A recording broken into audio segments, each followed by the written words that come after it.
Africa, जीवन से भरा एक महाद्वीप। यह हमारी प्रजाति का पालना है, मानवता का जन्म स्थान। लाखों साल पहले हमारे सबसे पुराने पूर्वज अफ्रीकी धरती से उभरे। वे प्राइमेट थे, आज हम जो बंदर देखते हैं उनके जैसे। लेकिन कुछ अद्भुत होने वाला था। विकास का एक प्लान था। अनगिनत पीढ़ियों से हमारे पूर्वजों में असाधारण बदलाव आए। ये बदलाव रातों रात नहीं हुए, वे धीमे और क्रमिक थे, लाखों वर्षों में हुए।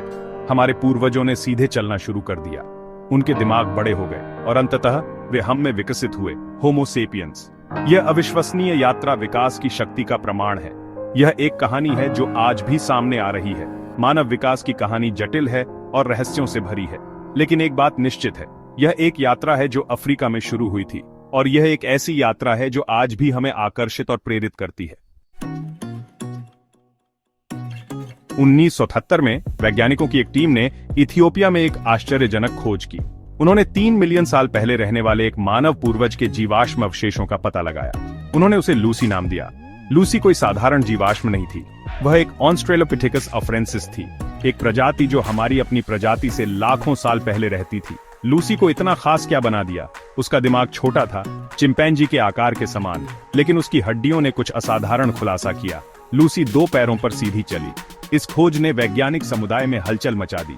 इसका मतलब था कि द्विपादवाद, 2 पैरों पर चलने की क्षमता, पहले की सोच से बहुत पहले विकसित हुई थी। लूसी एक प्रतीक बन गई, हमारी साझा विकासवादी विरासत का प्रतीक। अपने पूर्वजों के नक्शे कदम पर चलने की कल्पना करो।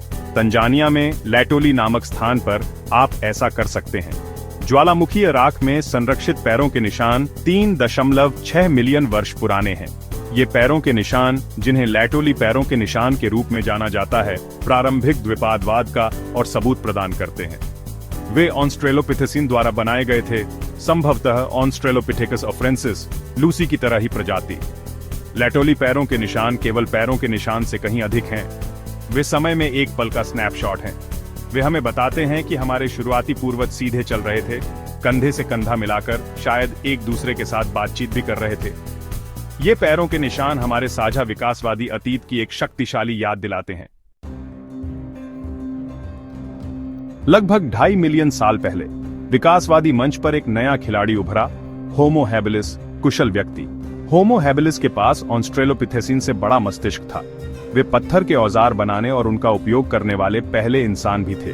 ये उपकरण, जिन्हें ऑल्डोवन उपकरण के रूप में जाना जाता है, सरल थे, लेकिन वे एक गहन तकनीकी छलांग का प्रतिनिधित्व करते थे। अपने औजारों से होमो हैबिलिस नए खाद्य स्रोतों तक पहुंच सकता था।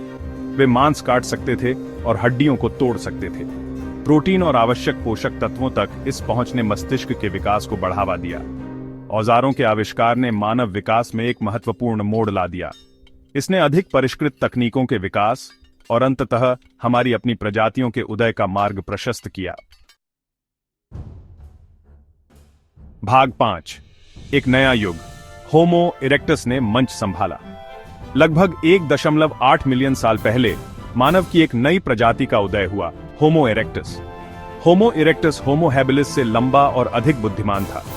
उनके पैर लंबे और हाथ छोटे थे, लंबी दूरी तक चलने और दौड़ने के लिए अनुकूलन। होमो इरेक्टस के पास अपने पूर्ववर्तियों की तुलना में काफी बड़ा मस्तिष्क भी था। मस्तिष्क के आकार में इस वृद्धि के साथ कई व्यावहारिक प्रगति हुई। होमो इरेक्टस ने हाथ की कुल्हाड़ियों और क्लीवर सहित अधिक परिष्कृत उपकरण विकसित किए। वे आग को नियंत्रित करने वाले पहले इंसान भी थे। इस खोज ने गर्मी, शिकारियों से सुरक्षा और भोजन पकाने का एक नया तरीका प्रदान किया। आग पर नियंत्रण एक गेम चेंजर था। इसने होमो इरेक्टस को विभिन्न वातावरणों में पनपने दिया। वे अफ्रीका से बाहर चले गए, पूरे एशिया और यूरोप में फैल गए। होमो इरेक्टस एक अत्यधिक सफल प्रजाति थी जो 1.5 मिलियन वर्षों से अधिक समय तक जीवित रही। भाग 6, अतीत की पहेली, बहस और अनिश्चितताएं। मानव विकास का अध्ययन एक जटिल और लगातार विकसित होने वाला क्षेत्र है। नई खोजें लगातार की जा रही हैं, जो अतीत के बारे में हमारी समझ को चुनौती देती हैं। जीवाश्म रिकॉर्ड को लेकर अभी भी कई बहस और अनिश्चितताएं हैं। उदाहरण के लिए, वैज्ञानिक विभिन्न होमिनिन प्रजातियों के बीच सटीक संबंध पर बहस जारी रखते हैं। जीवाश्म रिकॉर्ड अधूरा है और नई खोजें मानव विकास के बारे में हमारी समझ को फिर से लिख सकती हैं। इन अनिश्चितताओं के बावजूद एक बात स्पष्ट है, मानव विकास का अध्ययन खोज की यात्रा है। ये एक ऐसी यात्रा है जो हमें समय में वापस ले जाती है और हमें यह समझने में मदद करती है कि हम कौन हैं और हम कहां से आए हैं। भाग 7, नवाचार की शक्ति, उपकरण और विस्तारित मन। उपकरणों का विकास मानव विकास में एक महत्वपूर्ण क्षण था। उपकरणों ने हमारे पूर्वजों को उनके भौतिक शरीर की सीमाओं को दूर करने की अनुमति दी। वे नए खाद्य स्रोतों तक पहुंच सकते थे, शिकारियों से अपना बचाव कर सकते थे और आश्रय बना सकते थे। अपने पर्यावरण में हेरफेर करने की इस नई क्षमता का मानव मस्तिष्क पर गहरा प्रभाव पड़ा।